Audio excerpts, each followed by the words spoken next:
Let's make thịt kho tàu, Vietnamese braised pork.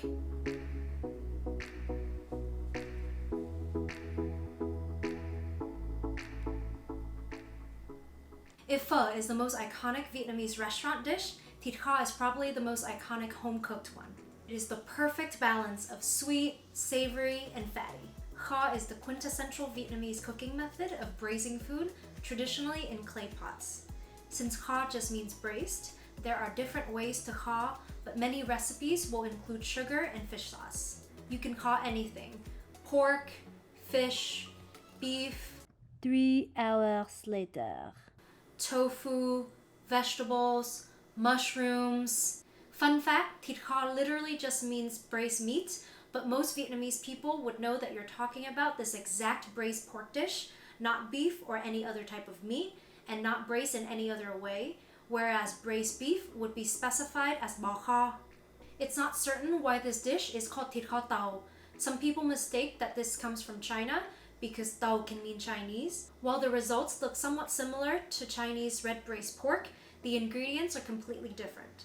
One possible explanation is that in the southwestern dialect of Vietnamese, tàu means half salty and half sweet, which is the flavor profile of this dish. Another theory is that when Vietnamese fishers used to go on month-long fishing trips, they would cook a huge pot of thịt kho and take it with them on the boat, which is also called tàu in Vietnamese. For this recipe, thick pieces of pork are braised in a beautiful mixture of ingredients starring fish sauce and nước hàng. Nước hàng is a caramel sauce made specifically for braising. You can buy it pre-made or click here for our recipe. This recipe will work with other cuts of pork, but pork belly is the most decadent and my favorite. Pork ribs is a close second. If you're familiar with Vietnamese food in the United States, you may have seen a version of this dish made with eggs. My family's recipe is from the north of Vietnam and doesn't contain eggs or coconut water like the southern version. Both are delicious, but this is the version that I grew up with and is closer to my heart.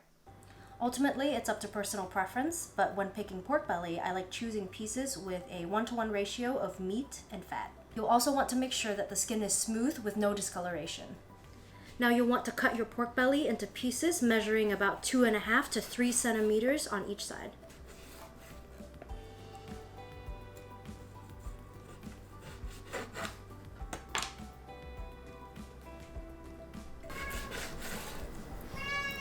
This step of blanching the meat is optional, but recommended.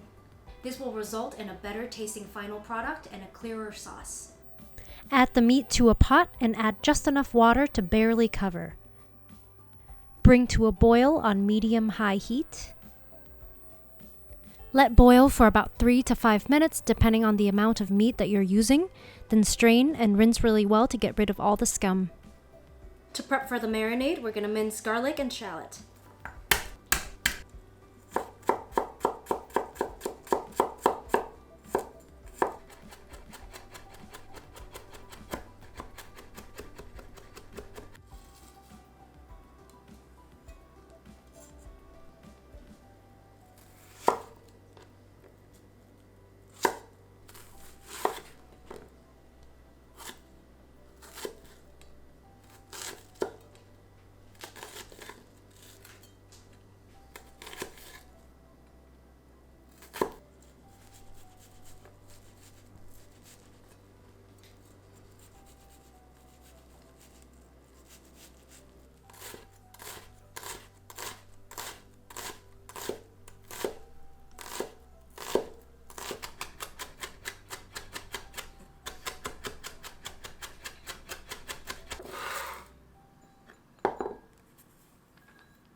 Next, we will marinate the pork with bouillon powder,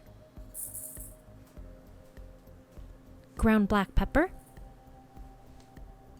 fish sauce,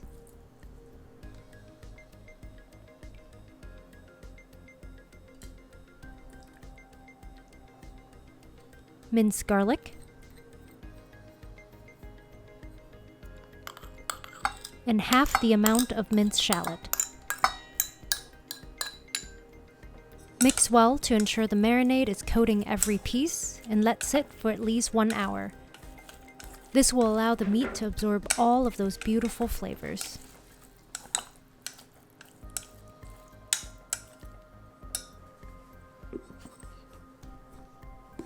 When the meat is done marinating, heat a heavy bottom saucepan or pot on medium.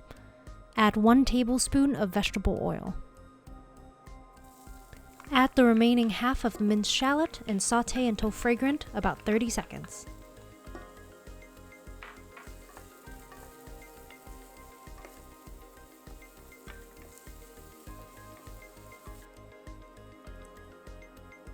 Pour in the pork and any of the remaining marinade. We don't want to waste any of those spices.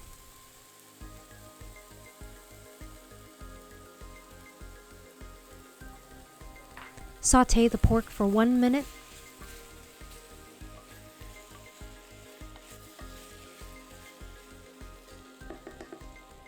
Add just enough water to barely cover the meat. In our case, this is about 300 milliliters. You don't want to add too much water because it will take longer to cook down. Add the Nước hàng, nước màu, Vietnamese braising caramel sauce and stir well.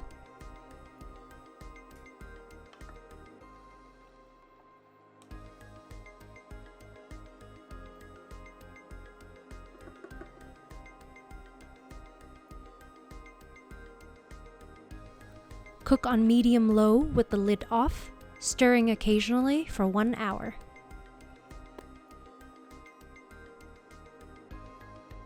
Over the course of the hour, the meat will become tender and take on the dark brown color of the caramel sauce, as you can see here. Keep an eye on the sauce level. If it starts getting too thick and dry towards the end, reduce your heat and add a little more water.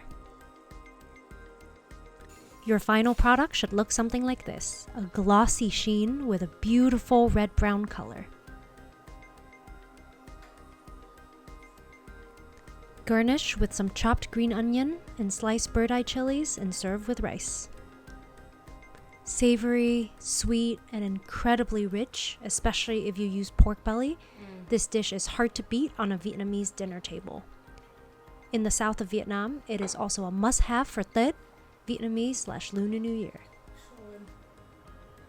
Don't forget to subscribe to our channel for more delicious Vietnamese and French recipes.